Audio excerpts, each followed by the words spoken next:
여러분, 해몽성입니다. 오늘도 쏟아지는 뉴스들 중에서 진짜 알아야 할 것들만 골라서 왔어요. 근데 오늘은 진짜 양이 어마어마해요.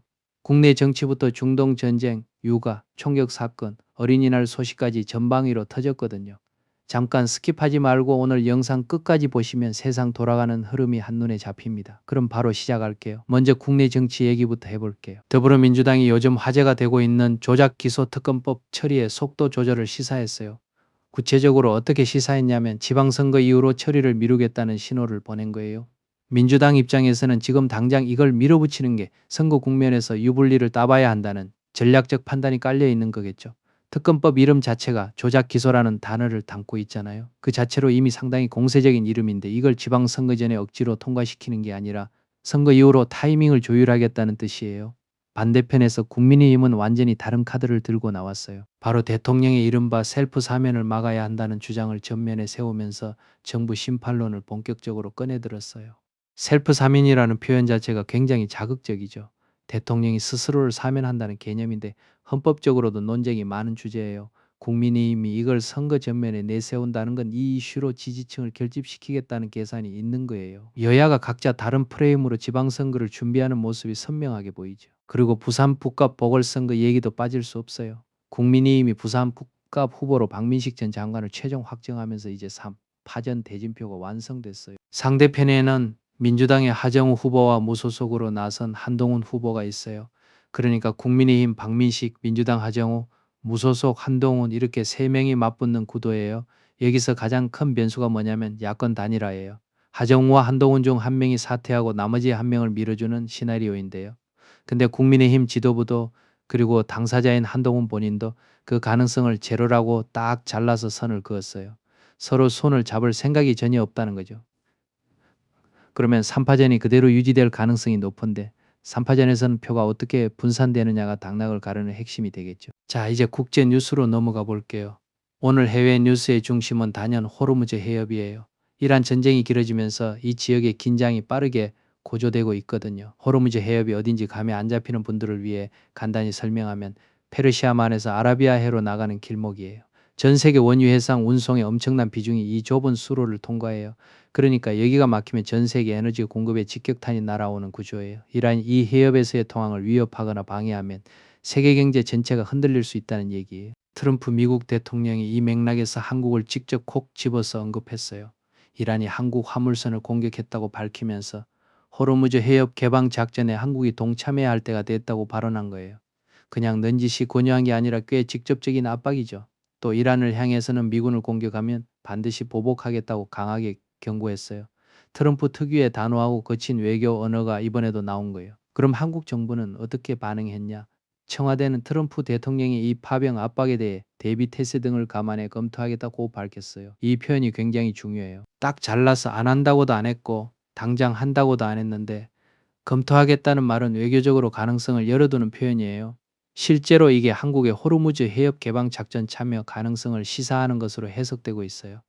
파병이 실제로 이루어지면 여러 가지 복잡한 문제들이 따라오겠죠. 이란과의 관계, 중동 지역에서의 한국 교민과 기업 안전, 헌법적 절차 등 따져봐야 할 게 한두 개가 아니에요. 이 전쟁이 길어지면서 파생되는 경제적 충격도 이미 가시화되고 있어요. 국제유가가 무려 5% 넘게 급등했어요. 5%면 숫자가 작아 보일 수 있는데 유가에서 하루에 5%가 넘게 오르는 건 굉장한 충격이에요. 트럼프 대통령은 전쟁이 끝나면 유가가 곧 급락할 거라고 강조했지만 그게 언제가 될지는 아무도 모르는 거잖아요. 국제 곡물 가격도 다시 꿈틀거리기 시작했어요.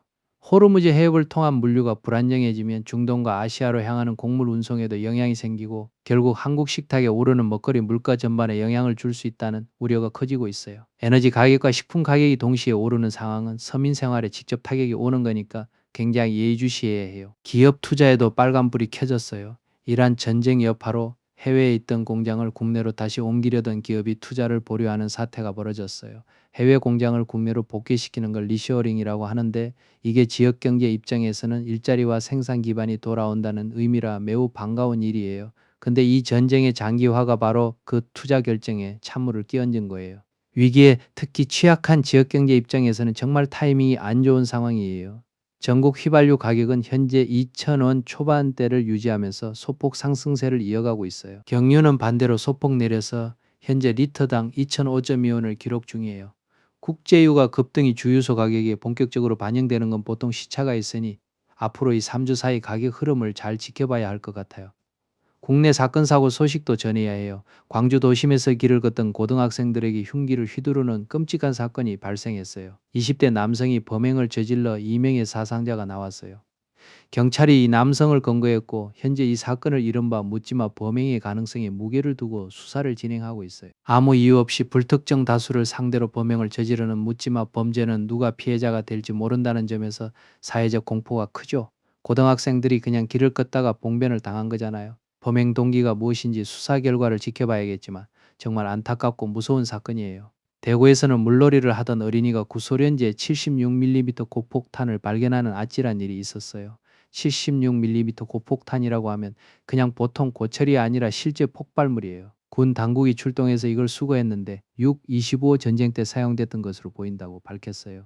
70년이 넘게 땅속이나 물속에 있다가 아이의 손에 닿았다는 게 정말 가슴을 쓸어내리게 하는 상황이에요. 군이 안전하게 회수를 완료했다고 하니 다행이지만 이런 전쟁 잔재물이 아직도 곳곳에 남아있다는 사실이 새삼 무섭게 느껴지네요.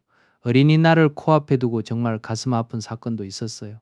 공원에서 시간을 보내던 두 살배기 아이가 전혀 모르는 남성에게 폭행을 당했어요. 이마를 다친 이 아이는 의료진으로부터 뇌진탕 증상이 있다는 소견을 받았어요. 2살이에요, 2살. 말도 제대로 못하는 아기가 낯선 어른에게 얼굴을 맞은 거잖아요. 어린이날 바로 직전에 이런 일이 생겼다는 것 자체가 많은 부모님들 가슴을 무너지게 하는 소식이에요. 해외 사건 소식도 있어요. 미국 텍사스주에 있는 한국인 밀집 지역의 한인 상가에서 총격 사건이 발생했어요. 이 사건으로 5명의 사상자가 나왔어요. 검거된 용의자는 60대 한국인으로 경찰은 2차 범행 가능성을 우려해서 폭발물 처리반까지 투입했어요. 단순 총격 사건으로만 보지 않고 추가 위협 가능성까지 대비한 거예요. 텍사스는 총기 관련 규제가 미국 내에서도 상당히 느슨한 주 중 하나인데 한인 밀집 지역에서 동포가 연루된 총격 사건이 발생했다는 소식이라 교민 사회에도 큰 충격으로 다가올 것 같아요. 무거운 소식이 많았는데 잠깐 훈훈한 소식도 넣을게요. 어린이날 당일 전국 곳곳이 아이들의 웃음소리로 가득 찼어요.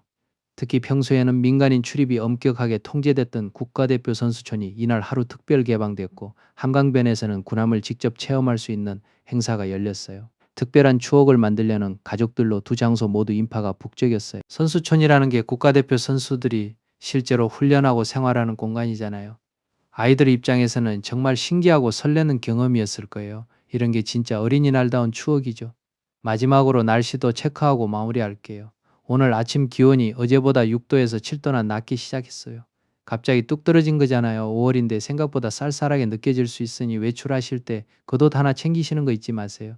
거기에 황사 영향까지 더해져서 전국 미세먼지 농도가 나쁨에서 매우 나쁨 수준을 보이게 했어요. 야외 활동하실 분들은 KF94 마스크 꼭 착용하시고 특히 어린 아이들이나 어르신들은 가급적 실외 활동을 줄이는 게 좋을 것 같아요.